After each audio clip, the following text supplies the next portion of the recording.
Assalamualaikum warahmatullahi wabarakatuh.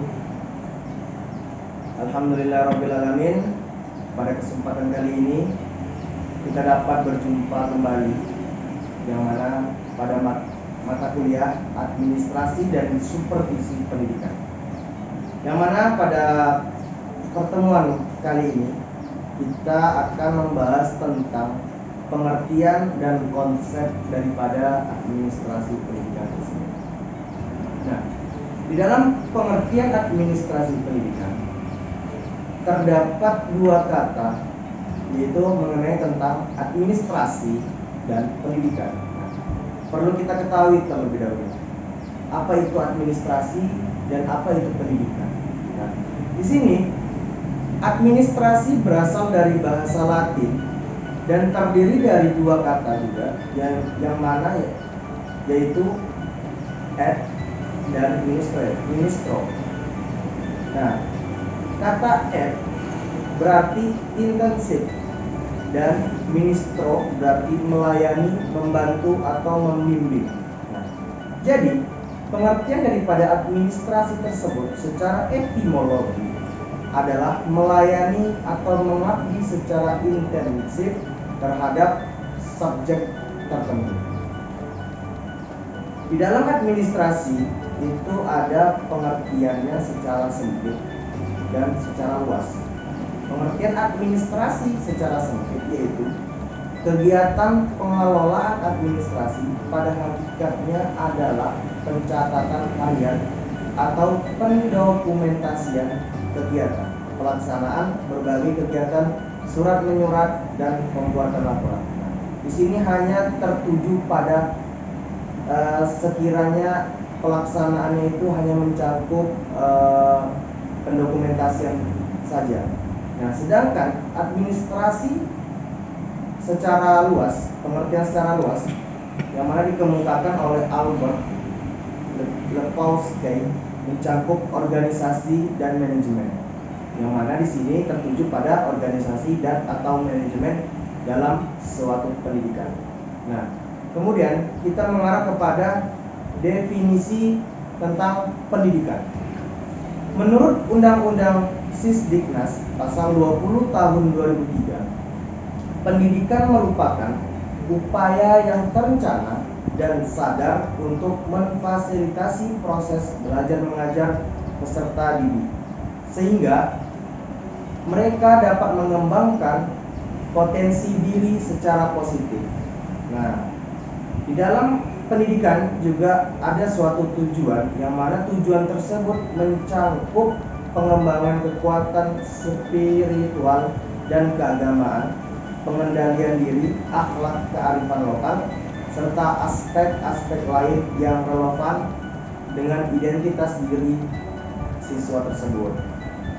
Nah, jadi administrasi pendidikan itu bisa kita artikan adalah keseluruhan proses yang mana dilakukan oleh dua orang atau lebih berdasarkan rasionalitas tertentu untuk mencapai tujuan yang telah ditentukan sebelumnya. Hal ini saya kutip daripada pendapat Siagia. Baik, selanjutnya kita masuk kepada pengertian administrasi pendidikan yang ditinjau dari beberapa aspek.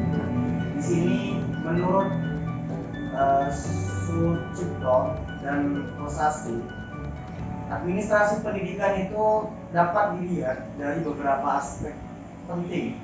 Yang pertama yaitu dari administrasi mempunyai pengertian kerjasama untuk mencapai tujuan pendidikan. Nah, seperti yang kita ketahui, tujuan pendidikan merentang dari tujuan yang sederhana hingga tujuan yang paling kompleks. Nah, tujuannya itu dari tujuan yang sederhana hingga tujuan yang kompleks. Tujuan pendidikan dilihat berdasarkan ruang lingkup dan tingkat pendidikannya, serta pada tingkat pendidikan sekolah menengah pertama dengan tingkat pendidikan nasional. Tujuan pendidikan yang ingin dicapai memiliki perbedaan yang sangat jauh. Jika tujuan yang dicapai pada tingkat SMP masih sederhana, maka di tingkat pendidikan nasional memiliki tujuan yang begitu kompleks. Nah, kemudian masuk kepada yang kedua, dilihat dari segi administrasi pendidikan mengandung pengertian sebagai sebuah proses untuk mencapai tujuan pendidikan. Nah, yang pertama tadi kan kita pengertian itu antara kerjasama untuk mencapai tujuan. Nah, sedangkan di sini yang kedua yaitu mengandung arti pengertian sebagai sebuah proses. Nah, yang kedua itu mengenai proses untuk mencapai tujuan pendidikan. Proses itu dimulai dari perencanaan, pengorganisasian, pengarahan, atau pemaduan dan penilaian. Nah, yang ketiga yaitu administrasi pendidikan dapat dilihat sebagai kerangka berpikir dari sebuah sistem.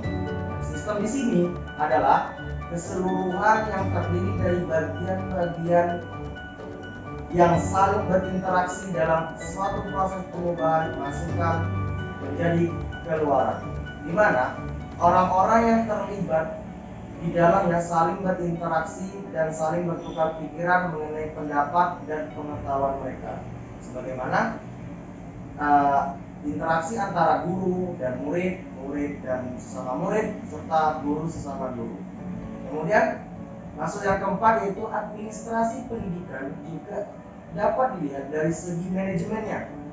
Jika dilihat dari sudut ini, maka segala perhatian berpusat pada pengelolaan dan pemanfaatan secara efektif dan efisien. Segala sumber-sumber yang tersedia dapat mencapai tujuan pendidikan. Nah, dari segi manajemen ini kita dapat mengetahui bahwa manajemen ini terkait dengan dalam pengelolaan dalam sistem-sistem daripada administrasi tersebut. Kemudian yang kelima, administrasi pendidikan dilihat dari segi kepemimpinan. Nah, di mana seorang administratorlah yang berperan aktif, yang mana mereka harus dapat melaksanakan tuturi handayani ing madya mangun karso dan ing ngarso sing tulodo dalam pencapaian tujuan pendidikan. Nah, ini yang dalam segi aspek kepemimpinan ini peran daripada administrator itu sangat berperan penting di dalam suatu administrasi. Kemudian yang keenam, administrasi pendidikan dilihat dari proses pengambilan keputusan.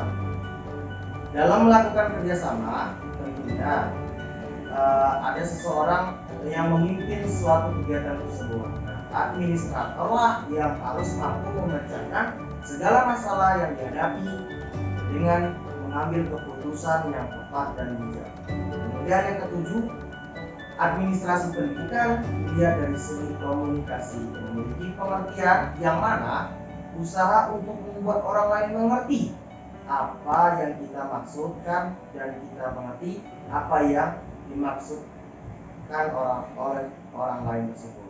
Kemudian yang kedelapan yaitu administrasi seringkali diartikan sebagai kegiatan ketatarusahaan, yang mana di sini kita kembali lagi kepada pengertian yang secara sempit itu, yaitu kegiatan dalam catat mencatat.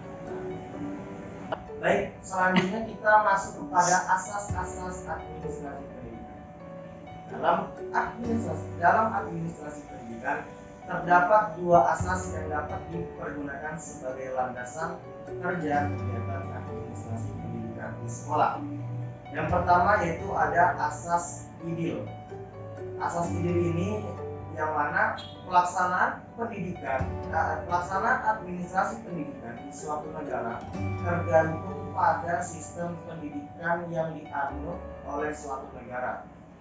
Nah, di sini sistem pendidikan yang dianut oleh negara Indonesia adalah sistem pendidikan yang dilaksanakan berdasarkan pada Pancasila dan Undang-Undang Dasar 1945. Kenapa sih administrasi pendidikan harus tergantung pada sistem pendidikan yang dianut oleh suatu negara?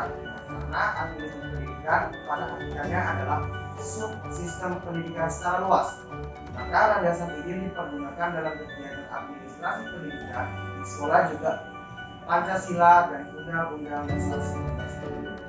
Kemudian lanjut kepada asas yang kedua, yaitu asas operasional. Menurut yang tercantum dalam Undang-Undang Sistem Pendidikan Nasional Nomor 20 Tahun 2003, sistem pendidikan di sekolah Indonesia telah mengalami pembaruan. Upaya pembaruan itu dilakukan juga antara lain untuk mengembangkan mutu pendidikan di Indonesia. Nah, bentuk pembaruan tersebut yaitu dibentuklah suatu kurikulum, yang mana kurikulum tersebut sekarang sudah melalui fase kurikulum merdeka. Nah, kurikulum tersebut merupakan landasan operasional dalam pelaksanaan pendidikan di Indonesia. Nah, baiklah, kepada pembahasan terakhir, yaitu kita masuk ke tujuan daripada administrasi pendidikan. Pada umumnya, administrasi pendidikan bertujuan sebagai berikut.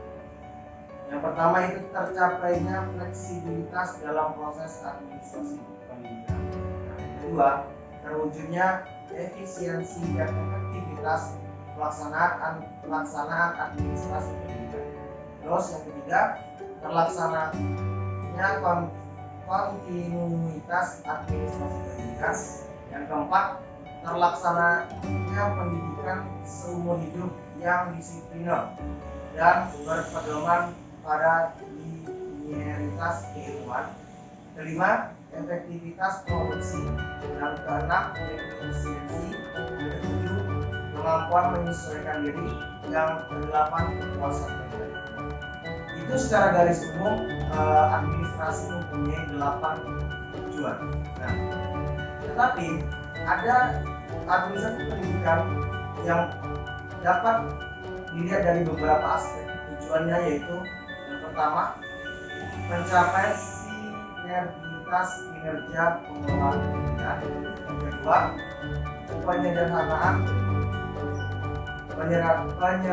penyederhanaan proses birokrasi pendidikan. Yang ketiga, pelaksanaan tanggung jawab semua pihak dalam pendidikan. Yang keempat, perwujudan tujuan pendidikan secara umum dan khusus. Nah, yang kelima, pengentasan kebodohan sebagai penyebab kemiskinan. Nah, mungkin itu saja yang bisa saya sampaikan pada pertemuan kali ini. Lebih dan kurang yang saya mohon maaf. Assalamualaikum warahmatullahi wabarakatuh.